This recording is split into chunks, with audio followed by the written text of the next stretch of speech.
the fun things about an ice cream line is everyone's pretty much happy to be there.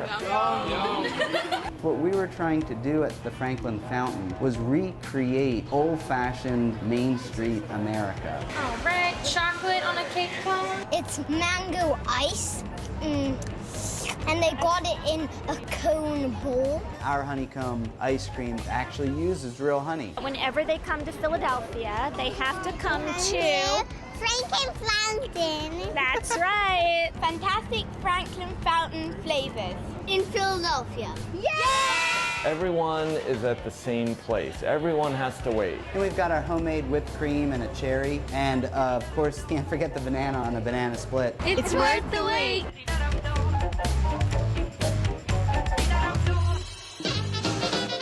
I'm Ryan Burley. And I'm Eric Burley, and we are the Burley Brothers. We own the Franklin Fountain, Here in Philadelphia, Pennsylvania. the city of brotherly love. We're in the neighborhood of Old City, Philadelphia. This building was built in 1899. As soon as we saw the space, we thought, wow, I wonder if that was an old soda fountain shop. That's really the genesis for how we got started. One late night, Ryan and I were throwing out names of founding fathers here in Philadelphia, and we like puns and we like alliterations, and Franklin sounded good with fountain.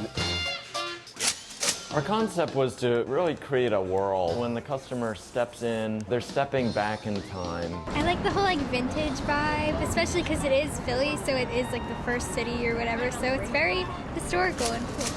There's our old-fashioned telephone right now. He was actually talking on the phone, and we're like, really, that thing works? A typical wait could be 20 to 30 minutes. It moves pretty quickly. I like to say that we don't have just one long line, we have two medium, well-managed lines. We've had famous baseball players and politicians that called and asked if they could get their ice cream on the back end, can we get a little deal? The answer is no. Everyone has to wait.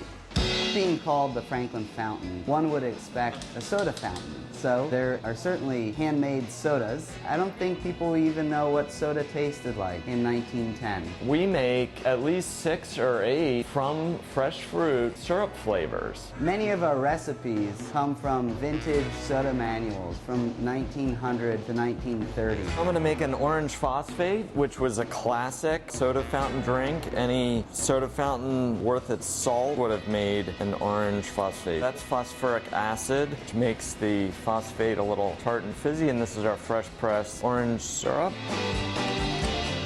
There are certainly handmade sodas, but also ice cream treats. Our ice cream would be considered cow to cone in less than a week. We have gotten quite fussy about our ingredients down to making products from scratch. We use heavy cream, milk, and sugar. It's churned in a 5-gallon batch machine. Small batch allows us to control the creaminess and the texture of the ice cream. I haven't had ice cream that's like this silky smooth. Quality, I would say, is just beyond delicious. I've never had a bad flavor, and the toppings are superb. I have pistachio, very good.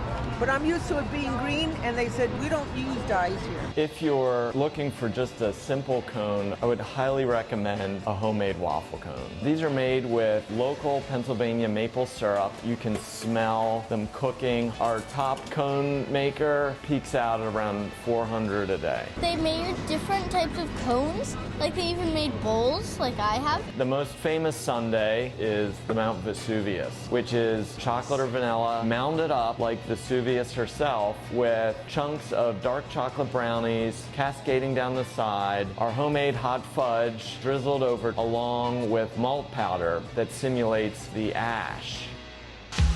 If you're coming for a Philadelphia historical ice cream experience, you can't go wrong with an ice cream soda. The ice cream soda was invented right here in Philadelphia. And this is a purple cow, which is one of the childhood favorites that our father made for us. He made it with grape juice and vanilla ice cream. This is our homemade grape syrup with a little bit of seltzer and classic vanilla. Coming on our 15th anniversary, we're still serving a growing and delighted crowd. More and more people want to be part of a wholesome experience. Every time we come back to Philadelphia, we have to come to the Franklin Fountain.